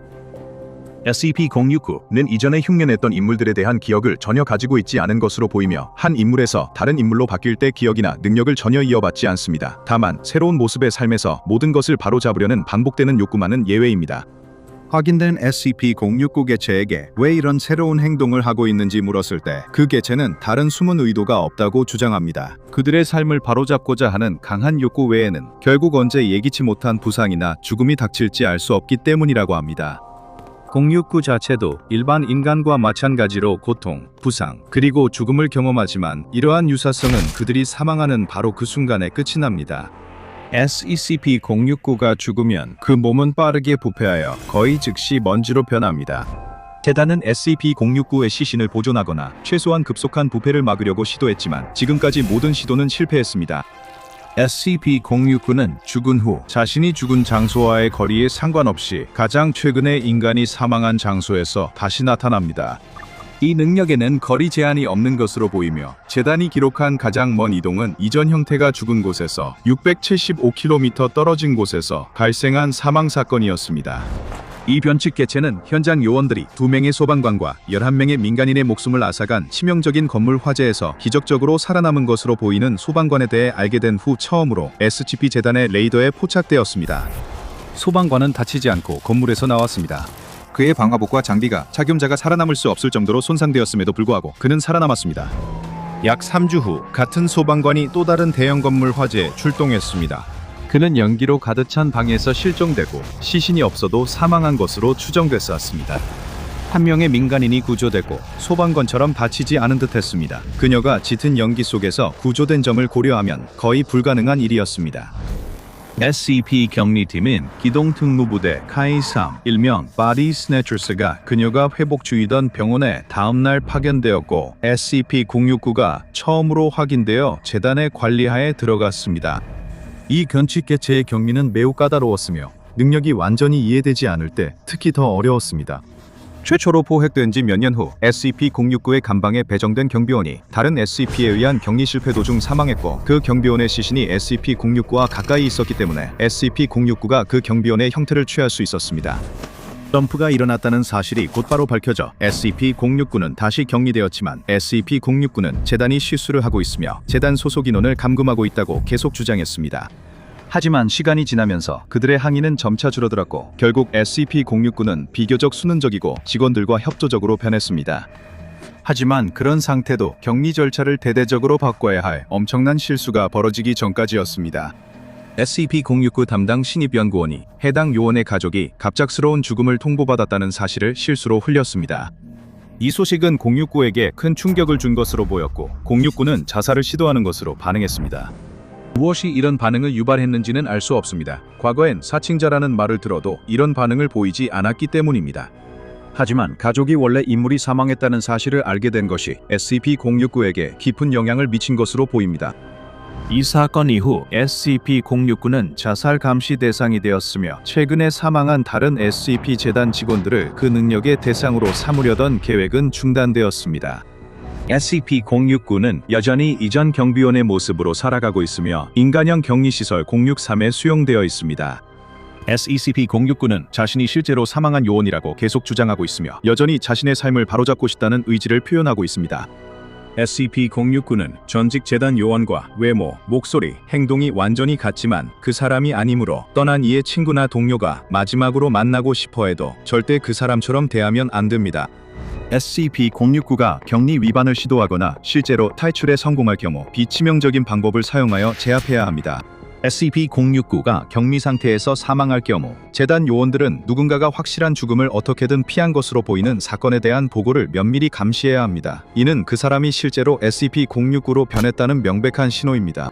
그동안 재단은 안전등급으로 분류된 이 이상 현상을 계속 연구할 것입니다. 비록 우리가 그 능력을 완전히 이해하지 못할 수도 있지만 두 번째 기회에 관해서는 이로부터 배울 수 있는 무언가가 있을지도 모릅니다. 이제 닥터밥의 파일에서 또 다른 영상을 시청해보세요. 예를 들어 SCP-3998 위커 위치는 살아있다 와 같은 영상을 통해 겉보기와는 다른 또 다른 기묘한 SCP 이야기를 접할 수 있습니다. 그리고 구독과 알림 설정을 꼭 해두세요. 우리가 SCP 재단의 기밀 기록을 더 깊이 파헤칠 때 단 하나의 이상현상도 놓치지 않도록 말이죠.